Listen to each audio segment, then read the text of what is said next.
Hello everyone, welcome back, welcome to my channel. My name is Ren and I make videos a couple of times a week about books and fandom things. And today I'm going to be combining two of my favourite things, Taylor Swift and books. Literally the mass majority of my personality is combined of those two things. So it makes perfect sense to just combine them. So I actually made a video similar to this on TikTok. I say similar, it isn't really similar. Kind of. A little, yeah, we'll go with similar. I have a TikTok, it's the same username as this, it just has an underscore after the final D because someone stole Run on the Road, which is not fair. But I digress, not the point of this video. I did a video on there which was books for Taylor Swift, so books that I think she should read, because honestly she should. But I also was then thinking people that like Taylor Swift will probably also like these books because of like I recommended them based on the vibes of which specific songs they gave me. So without further ado, let's get in to this video. The first one, I'm just gonna get it out of the way because I feel like I absolutely have to say it, but I also feel like the majority of Taylor Swift fans who also like enjoy reading have probably read this book, because I feel like us as a collective group of people have been screaming at Taylor Swift to read this book. So then I assume that the majority of us have read this book. That book is The 7 Husbands of Evelyn Hugo by Taylor Jenkins Reid. This book is absolutely phenomenal. It focuses on Evelyn Hugo, who was a Hollywood starlet, became quite a recluse, and she's finally telling her story to a not very well-known journalist called Monique Grant. This is definitely like a Last Great American Dynasty, The Lucky One, definitely like Dorothea, 'Tis the Damn Season, The One, definitely The One vibes, Illicit Affairs. It is such an amazing book. I read this book, I think, like I properly binged it. I absolutely adored it. I cried. I didn't know where things were going. I didn't know what to expect. It's absolutely phenomenal, and I just feel like every part of it you will enjoy. So if you haven't yet read The 7 Husbands of Evelyn Hugo, please read it and then tell Taylor Swift that she has to read it as well. Then we're going to go to Everything Leads to You by Nina LaCour. This is a book that I have spoken about on this channel before, but I feel like I don't give it enough love. I absolutely love Nina LaCour's writing and her stories. There's actually another Nina LaCour book in this list as well. This focuses on Emmy, and she has been entrusted to look after her brother's Los Angeles house for the summer after her graduation. She is a sort of like set designer for movies and different like sets and sort of staging homes and stuff, and she's already doing quite well, but she's dealing with the breakup from her last girlfriend. But when her and her friend are kind of searching through some things for this other sort of staging of this one place for this film, they find a letter from someone who has recently passed away, and they then have to go on this kind of hunt to find who the letter was originally intended for, and it is everything from there. I really love this book. I think it was really fun. It focused on kind of like the aftermath of like a breakup and kind of finding yourself again, but then also kind of putting yourself back out there, and then also really strong friendships and different family dynamics, and I really, really loved it. I definitely get kind of like begin again vibes, that kind of thing, and like starting again, and kind of that kind of feeling, and also invisible string, and kind of how bits of your life kind of tie you to other people, and how sort of some people you're just meant to know. Then I have Emergency Contact by Mary H.K. Choi. This is a book that I actually read in one sitting. It completely surprised me. I really did not expect to love this book as much as I did.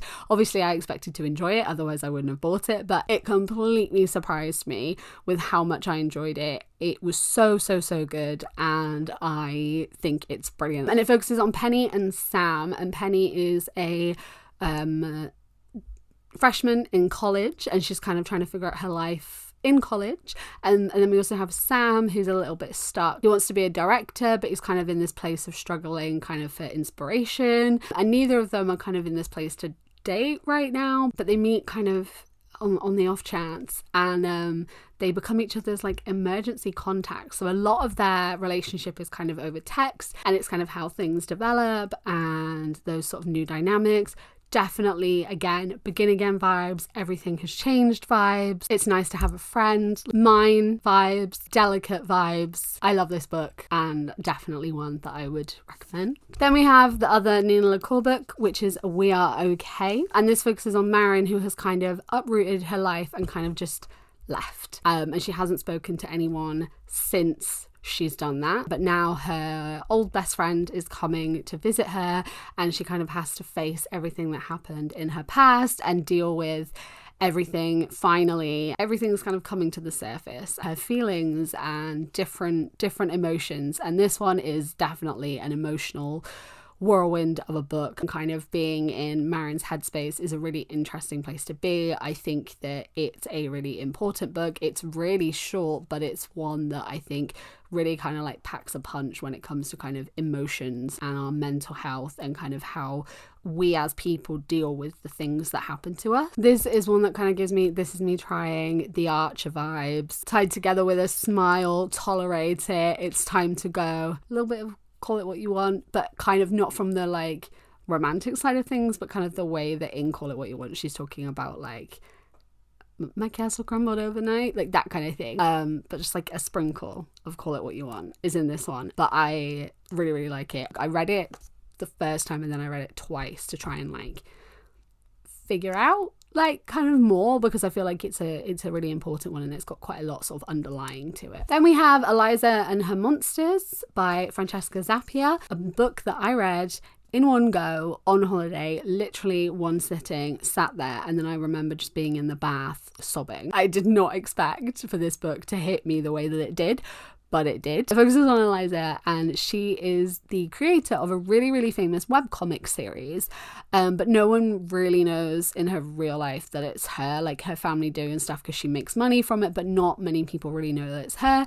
And then a new boy starts at school, and he actually turns out to be quite a big fan fiction writer for that particular series, and they meet and she knows who he is but he doesn't know who she is. But Eliza is also dealing with a lot of kind of like her anxiety around meeting people and kind of social anxiety and how she's feeling. And this is one which really took me by surprise. I was not expecting, like I thought that I would love this book because it definitely is like a love letter to kind of fandom and how important that can be to us, but I wasn't expecting so much of this book. Like it made me cry, it just was really emotional, really kind of shook me. It's quite a heavy kind of mental health one, so I would say sort of go into it with a bit of caution if that's something that right now might not be the best, but it's so good. It's so good. I just absolutely love this book. It's definitely up there in like my top 5 favorite books,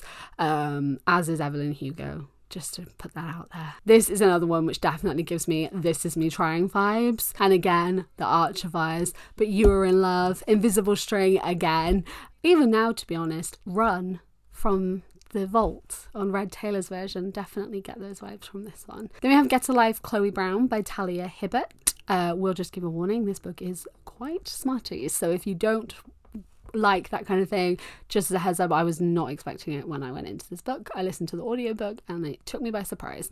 And this focuses on Chloe, who has fibromyalgia, and she is almost in an accident and realizes that, not that the accident and the fibro were correlated, but she realizes that since she got her diagnosis, a lot of her life has kind of been put on hold, which is something I can really relate to. I also have fibromyalgia and also lots of other things going on, and I completely understand the kind of grief and loss that you deal with when your life kind of has to be put on hold in such a way. You know, no one's expecting to kind of get ill and no one's expecting the toll that that can take on you. So she makes a list of things that she wants to do, and it's kind of her going through that list, and the people, the boy that she meets along the way. I really loved this book. I thought it was really fun while also really accurately depicting what it's like to live with a chronic illness, particularly fibro. Like it even speaks about things about how like your body can't regulate temperature properly, which is something I deal with, and it's really funny because I've never really seen anyone talk about that, like other than like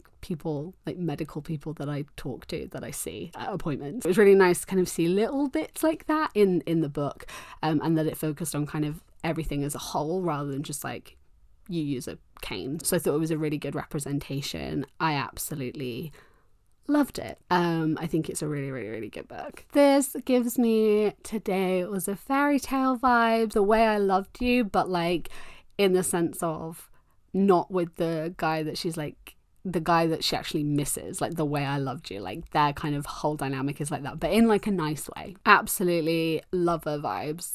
Paper Rings, definitely Paper Rings. Cornelia Street, just a lot of lover. This book reminds me of a lot of lover. Daylight's like a really big one, and Daylight's a really big one for me as well. I feel like that's one that's quite fitting for this book too. That is some recommendations of books for fans of Taylor Swift. I can do a part 2 to this if you guys want me to. Absolutely would be willing to do that if you want to see it. Let me know if you read any of these books, what you thought of them. Are you planning on reading any of these books? And if you are, which ones? And once you read them, please let me know what you think. Like I said, if you guys are new here, then I make videos a couple of times a week about books and fandom things. So if you want to stick around and join us, feel free to hit that subscribe button and the little notification bell. And you can also become a channel member for early access to videos and discussions, etc. And as usual, all the links to my other social medias and also my Stranger Things podcast, which I co-host with my friend Emily. It's called Hawkins Do Copy, and we talk about all things Stranger Things. It is in the description as well. Thank you guys for watching. I hope you're doing really, really, really, really well, and I will see you next time. Goodbye.